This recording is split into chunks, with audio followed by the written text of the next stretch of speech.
Shalom Bapak Ibu, saudara-saudariku dimanapun berada saat ini, salam dalam kasih Tuhan, kiranya kasih dan anugerah Tuhan senantiasa melimpah atas hidup kita.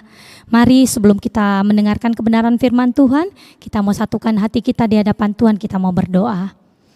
Bapa, kami mengucap syukur buat malam hari ini, buat kasih setia Tuhan, anugerah Tuhan yang melimpah atas hidup kami. Kami bersyukur Tuhan karena Tuhan sudah menyertai setiap langkah kami sepanjang hari ini.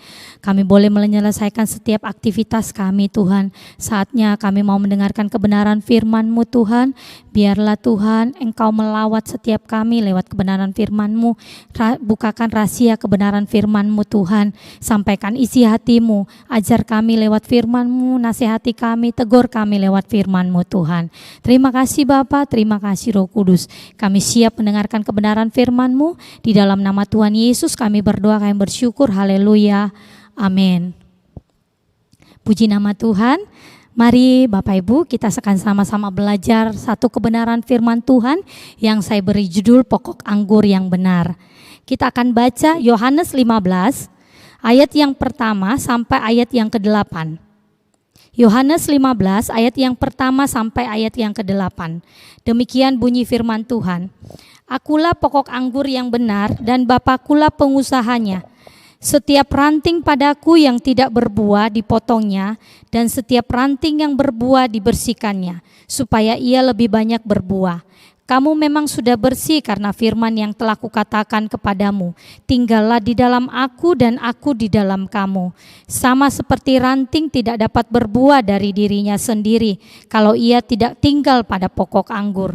Demikian juga kamu tidak berbuah jikalau kamu tidak tinggal di dalam aku. Akulah pokok anggur dan kamulah ranting-rantingnya. Barang siapa tinggal di dalam aku dan aku di dalam dia, ia berbuah banyak. Sebab di luar aku kamu tidak dapat berbuat apa-apa. Barang siapa tidak tinggal di dalam aku, ia dibuang keluar seperti ranting dan menjadi kering. Kemudian dikumpulkan orang dan dicampakkan ke dalam api lalu dibakar. Ayat yang ke-7, jikalau kamu tinggal di dalam aku dan firmanku tinggal di dalam kamu, mintalah apa saja yang kamu kehendaki dan kamu akan menerimanya.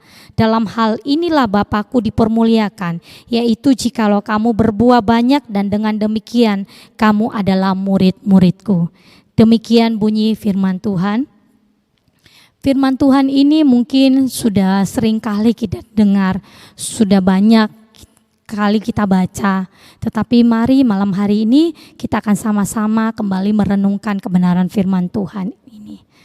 Waktu saya kecil, ketika saya mempersiapkan firman ini, saya mengingat waktu saya kecil di sekolah minggu, saya diajarkan tentang firman ini.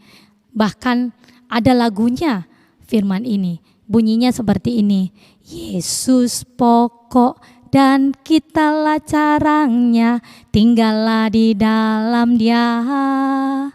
Yesus pokok dan kitalah carangnya, tinggallah di dalam dia.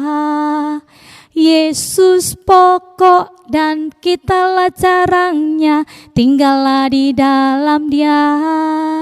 Pastilah kau akan berbuah. Katakan sama-sama, pasti kita akan berbuah. Ketika saya masih kecil, firman Tuhan ini seringkali saya dengar di sekolah minggu. Makanya Bapak Ibu yang masih punya anak kecil, bawa mereka sejak dini, perkenalkan mereka tentang firman Tuhan. Di sekolah minggu mungkin mereka dididik. Ketika mereka pulang di rumah, mereka bagian kita sebagai orang tua untuk terus mengajarkan mereka tentang kebenaran firman Tuhan. Supaya apa? Ketika mereka dewasa atau mungkin nanti mereka bertumbuh, kebenaran firman Tuhan itu pastilah berbuah dalam kehidupan mereka. Firman Tuhan itu yang akan menuntun setiap langkah-langkah mereka ke depan. Mungkin kita tidak bisa memberikan apa-apa buat anak-anak kita, tetapi warisan yang terbaik, warisan yang tidak ada nilainya, yang tidak ternilai, itu ketika kita memperkenalkan firman Tuhan dalam kehidupan anak-anak kita. Percayalah semua yang kita tabur untuk anak-anak kita supaya mereka bisa mengenal Tuhan, itu tidak akan pernah sia-sia. Tuhan sendiri akan menumbuhkan setiap taburan itu. Puji nama Tuhan. Di ayat yang pertama, kita kembali ke firman Tuhan. Di ayat yang pertama, Tuhan Yesus berkata, "Akulah pokok anggur yang benar dan Bapakulah pengusahanya." Di ayat yang ke-5a, Tuhan Yesus berkata lagi, "Akulah pokok anggur dan kamulah ranting-rantingnya."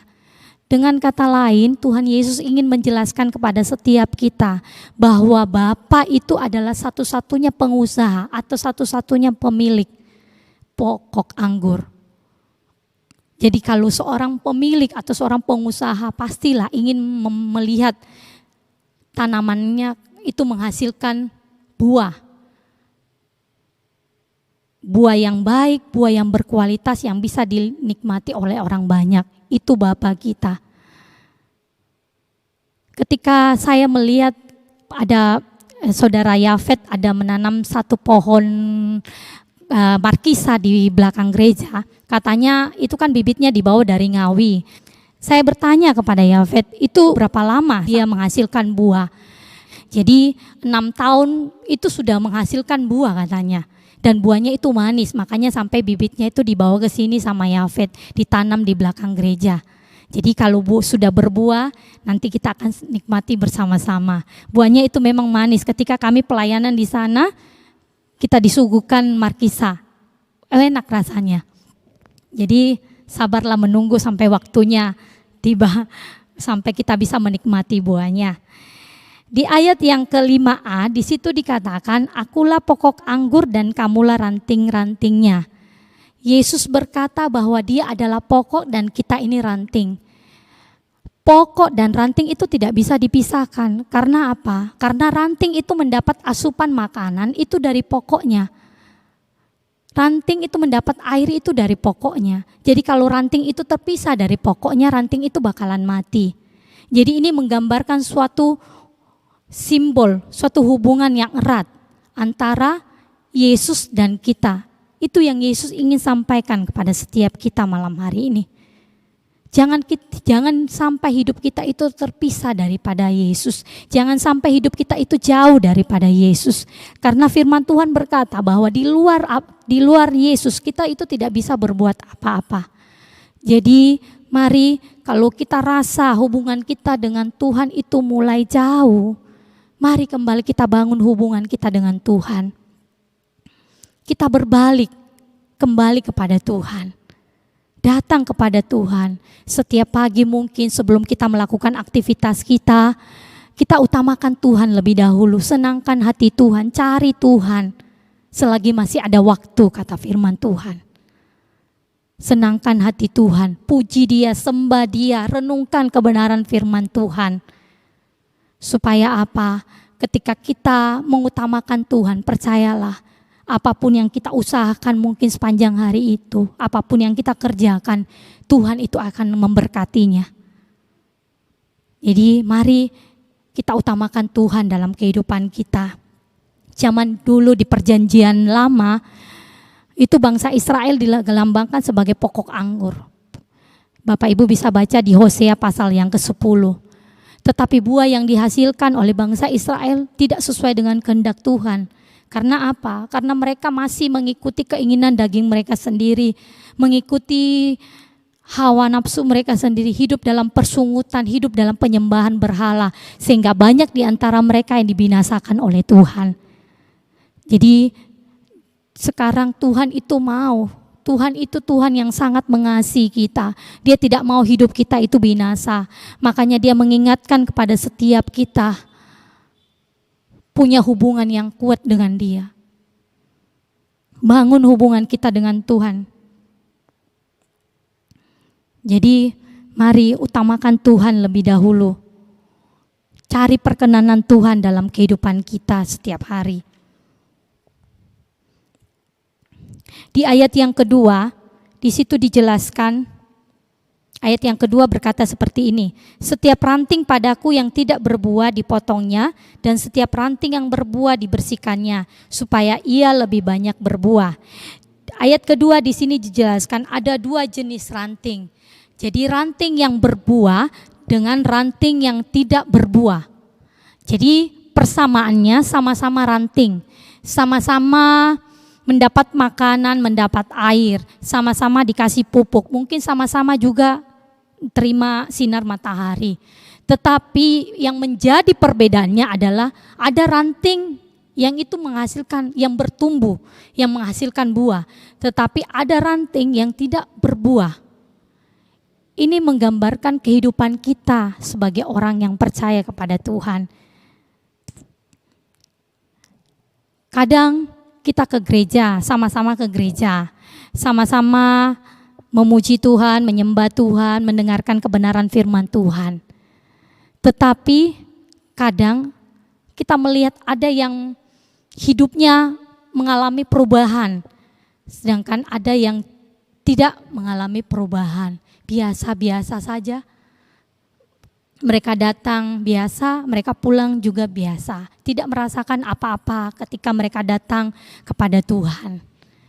Ini menggambarkan kehidupan kita, padahal sama-sama mengaku orang yang percaya kepada Tuhan. Bagaimana bisa membedakan orang yang hidupnya itu orang yang bertumbuh dengan orang yang tidak bertumbuh? Kita lihat ketika mereka mengalami masalah persoalan dalam kehidupannya.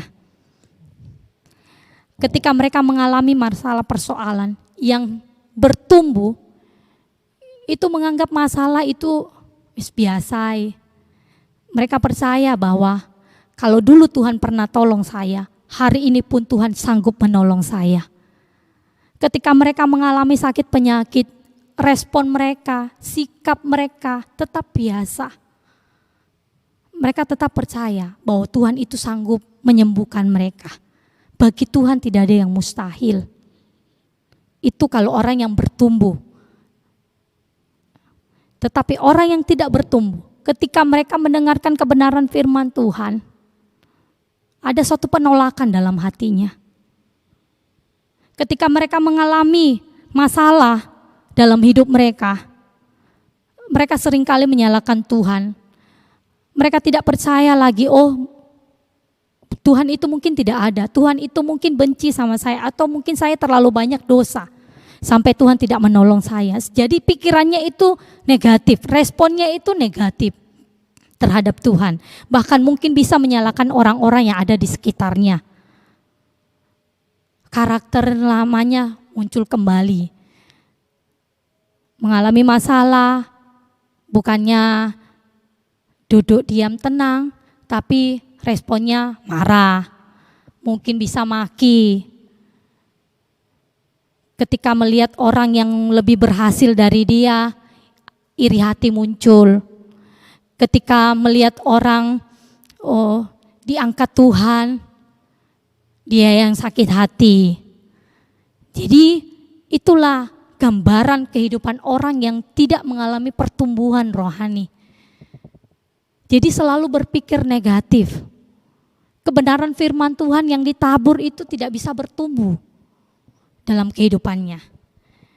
Jadi mari, karena kita lihat di sini, di ayat yang kedua, setiap ranting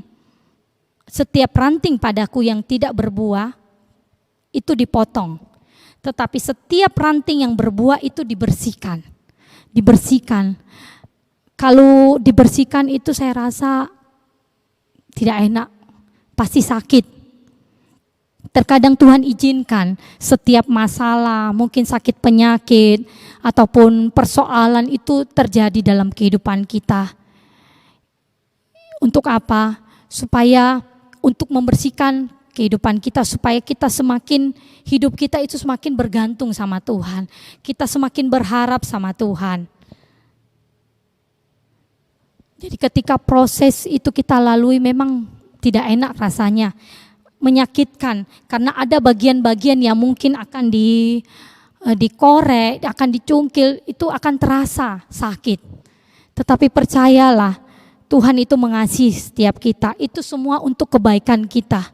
Jadi jangan lari ketika kita menghadapi prosesnya Tuhan. Hadapi proses itu dengan tenang, dengan sabar, karena semua itu ada waktunya kok. Tidak mungkin sepanjang hidup kita itu susah terus, tidak. Pasti ada waktunya kita akan melihat kebahagiaan di depan kita. Mungkin sekarang kita mengalami susah, tetapi mungkin 2-3 bulan ke depan kita akan kembali merasakan kebahagiaan yang Tuhan berikan. Itu ada selalu penghiburan yang Tuhan berikan bagi setiap kita. Jadi percayalah, hidup kita tidak akan selamanya susah kok. Kesusahan itu ada batasnya, ada waktunya. Begitu waktunya selesai ya sudah. Diganti lagi dengan sukacita, diganti lagi dengan kebahagiaan. Jadi tetaplah, kalau mungkin kita sedang dibersihkan oleh Tuhan, tetaplah sabar sampai waktu pembersihan itu selesai. Dengan apa Tuhan membersihkan kita? Terkadang Tuhan membersihkan kita dengan kebenaran firman Tuhan yang kita dengar. Di ayat yang ketiga di situ dikatakan, kamu memang sudah bersih karena firman yang telah kukatakan kepadamu. Jadi dalam kehidupan rohani seringkali alat yang dipakai Tuhan untuk membersihkan kita itu adalah firman Tuhan. Jadi firman Tuhan yang kita dengar, firman Tuhan yang kita baca, mungkin terkadang kita rasa kok iki untuk saya, kok menegur saya. Berarti Tuhan itu sementara berbicara dalam hidup kita. Jadi makanya seringkali Bapak Gembala ngomong, ayo baca firman Tuhan, ayo baca firman Tuhan, mengingatkan kita. Karena pentingnya kita membaca kebenaran firman Tuhan, supaya apa? Setiap hari hidup kita itu dibersihkan lewat kebenaran firman Tuhan. Firman Tuhan itu adalah cermin buat hidup kita. Supaya apa? Supaya kita juga tidak mudah menyimpang ke kanan dan ke kiri. Kalau firman Tuhan itu bertumbuh dalam hidup kita, berbuah dalam hidup kita, maka kita tidak akan mudah kok menyimpang dari Tuhan. Jadi mari kita terus belajar kebenaran firman Tuhan. Kalau firman Tuhan yang disampaikan itu mungkin kita rasa untuk saya, akui. Terima dengan kerendahan hati. Jangan berkata bahwa itu untuk si A, firman Tuhan itu untuk si B, bukan untuk aku. Jangan seperti itu, terima kebenaran firman Tuhan. Kalau kita rasa memang firman Tuhan itu untuk kita, terima dengan sukacita, dengan kerendahan hati. Karena Tuhan sementara berbicara bagi setiap kita. Jadi kunci untuk bisa berbuah lebat dalam kehidupan ini, kita lihat di ayat yang keempat. Tinggallah di dalam aku dan aku di dalam kamu, sama seperti ranting tidak dapat berbuah dari dirinya sendiri kalau ia tidak tinggal pada pokok anggur. Demikian juga kamu tidak berbuah jikalau kamu tidak tinggal di dalam aku. Di ayat yang kelima, akulah pokok anggur dan kamulah ranting-rantingnya. Barang siapa tinggal di dalam aku dan aku di dalam dia, ia berbuah banyak, sebab di luar aku kamu tidak dapat berbuat apa-apa. Jadi kunci untuk kita hidup diberkati Tuhan, bisa menghasilkan buah yang lebat dalam hidup kita, cuma satu, tinggal di dalam Yesus. Kata tinggal di sini diulang sampai beberapa kali. Jadi kalau kata yang diulang beberapa kali itu berarti sangat penting untuk kita perhatikan. Jadi kemarin selama pandemik ini kan sudah setahun lebih kita jalani. Selama pandemi kan kita disuruh tinggal di rumah. Kalau memang tidak ada sesuatu yang mendesak, jangan keluar rumah gitu. Jadi semua aktivitas kita lakukan di rumah. Mungkin di sekolah, dikerjakan di rumah secara online. Kita juga mungkin ada sebagian yang bekerja di rumah. Kita diajar untuk dengar-dengaran, tinggal. Karena apa? Untuk kebaikan kita semua. Seperti firman Tuhan malam hari ini. Kunci untuk kita diberkati yaitu tinggal di dalam Tuhan. Karena di luar Tuhan kita tidak bisa berbuat apa-apa. Di luar Tuhan kita tidak bisa menghasilkan buah. Jadi kalau kita hidup kita mau menghasilkan buah, tinggal, belajar nurut sama Tuhan. Nurut apa kata Tuhan. Belajar dengar-dengaran pada Tuhan. Karena Tuhan lebih tahu apa yang akan terjadi di depan kita. Kalau kita saat ini mungkin kita disuruh tinggal di rumah sama pemerintah, ya nurut tinggal di rumah kalau memang tidak ada sesuatu yang penting. Karena jangan sampai kita melakukan, kita tidak dengar-dengaran, akhirnya kita keluyuran di luar, kita pulang akhirnya membawa petaka bagi seisi rumah kita. Kita membawa sakit penyakit bagi seisi rumah kita. Jadi kalau memang kita diharuskan tinggal, tidak ada sesuatu yang memang mendesak, tinggallah di rumah. Seperti kebenaran firman Tuhan malam hari ini, tinggal di dalam Yesus. Tinggal di dalam Yesus. Nurut apa ya kata Tuhan. Jangan hidup sesuai dengan keinginan kita. Tetapi marilah kita hidup seturut dengan apa yang Tuhan mau. Percayakan hidup kita hanya kepada Tuhan. Biarkan Tuhan sendiri akan menuntun langkah-langkah kita. Kita bisa lihat Amsal pasal yang ketiga. Amsal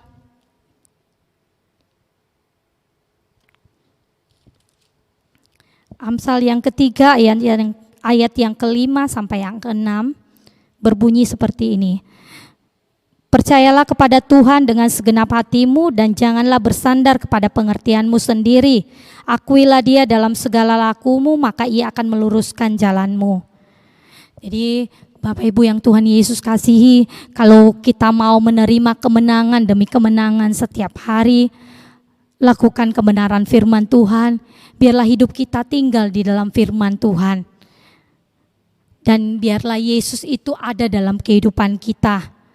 Karena ketika kita mau melakukan kebenaran firman Tuhan, percayalah, kita tidak akan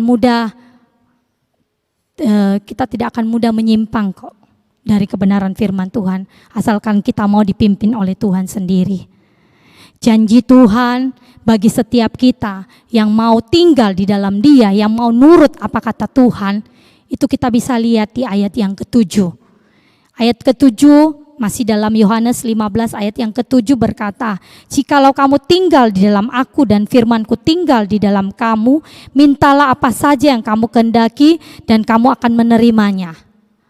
Jadi ini janji Tuhan bagi setiap kita. Terkadang orang mau meminta tetapi tidak mau melakukan apa yang Tuhan perintahkan. Dia klaim firman Tuhan ini, mintalah apa saja yang kamu kehendaki, kamu akan menerima. Tetapi dia lupa, ada bagian yang harus dia kerjakan, yaitu tinggal di dalam Yesus, dan firman Tuhan itu harus tinggal di dalam dia. Supaya apa? Supaya firman itu bertumbuh. Jadi kunci untuk kita bisa menikmati janji Tuhan itu di ayat yang ke-7 tadi. Jadi kita diperkenankan untuk meminta apa saja kepada Tuhan. Asalkan saya percaya kalau itu sesuai dengan kehendak Tuhan, pastilah Tuhan berikan bagi setiap kita. Terkadang ada orang yang hidupnya mau diberkati, tetapi tidak mau melakukan firman Tuhan, tidak mau melakukan kehendak Tuhan. Dia lupa bahwa kunci hidup orang diberkati itu harus melakukan firman Tuhan. Kalau Yesus itu tinggal di dalam kehidupan kita, maka Yesus punya hak atas hidup kita. Jadi Dia berkuasa atas hidup kita 100%. Jadi segala pikiran kita, perkataan kita, perasaan kita, itu akan selaras dengan Yesus. Kalau Yesus itu tinggal di dalam kehidupan kita. Jadi Bapak Ibu yang Tuhan Yesus kasihi, hiduplah di dalam Tuhan, seturut dengan kehendaknya Tuhan. Lakukan kebenaran firman Tuhan, lakukan apa yang Tuhan mau dalam hidup kita.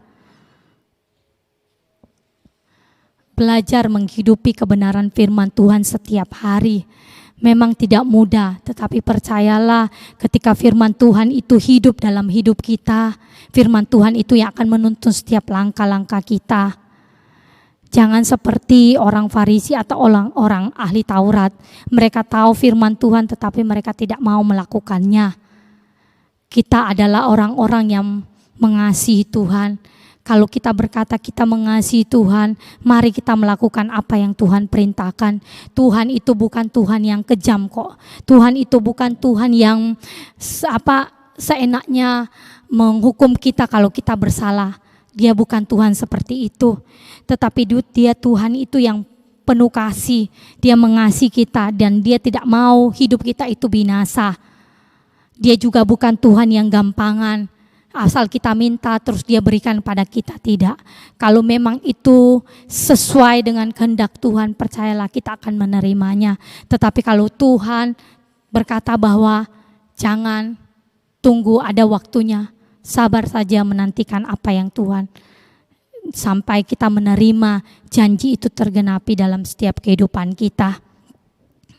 Mari Bapak Ibu yang Tuhan Yesus kasihi, kebenaran firman Tuhan mungkin singkat, tetapi biarlah lewat kebenaran firman Tuhan ini ya akan terus termatrai dalam hidup kita. Kita mau terus belajar melakukan kebenaran firman Tuhan, belajar menghidupi firman Tuhan setiap hari. Baca firman Tuhan, renungkan firman Tuhan setiap hari. Biarkan firman itu bertumbuh dalam kehidupan kita. Visi gereja kita adalah bertumbuh, berbuah, dan melayani Tuhan. Mari ketika firman itu bertumbuh, berbuah, mari kita sama-sama melayani Tuhan. Biarkan orang bisa melihat buah-buah itu dalam kehidupan kita. Buah-buah yang manis yang bisa dilihat oleh orang di sekitar kita. Karena Tuhan juga menginginkan kehidupan yang bertumbuh dalam hidup kita. Buah apa saja yang kita hasilkan ketika hidup kita itu bertumbuh? Yang pertama saya catat di sini yaitu buah pertobatan. Buah pertobatan adalah dasar untuk kita memulai segala sesuatu yang baru. Jadi hasilkan buah dalam hidup kita. Biarkan orang bisa melihat buah itu. Kehidupan lama kita mungkin kita tinggalkan, berbalik kepada Tuhan, menghasilkan buah pertobatan. Yang kedua adalah buah Roh Kudus. Bapak Ibu bisa lihat di Galatia pasal 5 ayat yang ke-22 kalau tidak salah ya. Di situ berbicara tentang pembentukan karakter. Yesus mengajarkan kita bagaimana kita hidup dalam buah-buah roh. Ada kasih, ada sukacita, ada damai sejahtera, kelemah lembutan, kesabaran, kesetiaan, kemurahan hati, penguasaan diri. Itu harus ada dalam kehidupan kita sebagai orang yang percaya kepada Tuhan. Biarlah itu kasih itu bisa dilihat oleh orang di sekitar kita. Ketika kita ada di tengah-tengah orang, orang bisa merasakan kasih itu. Ketika kita ada di tengah-tengah orang, orang bisa melihat sukacita itu terpancar dari hidup kita. Itulah yang Tuhan inginkan. Hasilkan buah-buah roh dalam kehidupan kita setiap hari. Kalau hari ini mungkin kita belum melakukan kasih, ayo lakukan kasih. Kalau hari ini mungkin kita belum melakukan sukacita, ayo lakukan sukacita. Biarlah buah-buah roh itu terus bertumbuh dalam kehidupan kita setiap hari. Puji nama Tuhan, biarlah lewat firman Tuhan ini kita semakin dikuatkan. Demikian firman Tuhan, Tuhan Yesus memberkati. Kita sama-sama tundukkan kepala kita mau berdoa. Bapa, kami mengucap syukur buat malam hari ini, buat kasih setia Tuhan, anugerah Tuhan yang besar dalam hidup kami. Kalau Tuhan, kami masih boleh diizinkan untuk sama-sama mendengarkan kebenaran firman-Mu. Biarlah firman Tuhan itu bertumbuh, berbuah dalam kehidupan kami. Kami tidak hanya mendengar Tuhan, tetapi kami mau melakukan kebenaran firman-Mu. Terima kasih Tuhan, terima kasih. Biarlah Tuhan, firman Tuhan tidak hanya untuk jemaat-Mu, tetapi untuk hamba-Mu pribadi. Karena firman Tuhan itu seperti pedang bermata dua.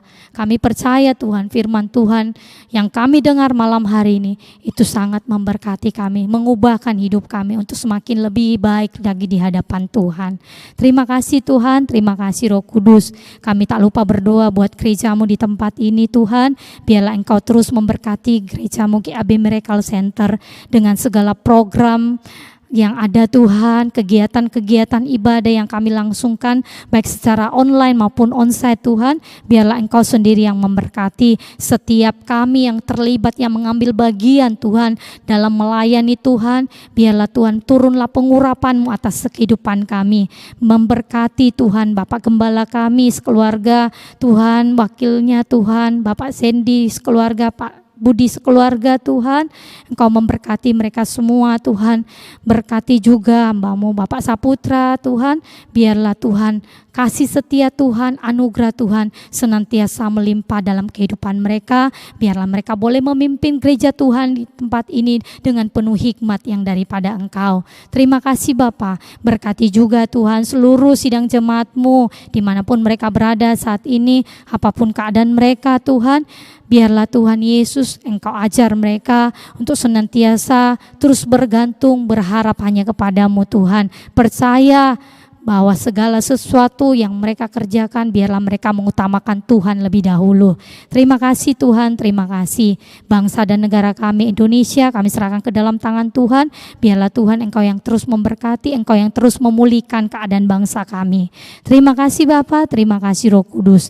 Terpujilah nama-Mu kekal sampai selama-lamanya. Kami mengucap syukur buat malam hari ini. Kami terima berkat Tuhan, berkat dari Allah Bapa, Allah Putra, Allah Roh Kudus turun dalam setiap kehidupan kami saat malam hari ini. Di dalam nama Tuhan Yesus kami berdoa. Haleluya. Amin. Puji nama Tuhan. Shalom. Selamat malam. Tuhan Yesus memberkati.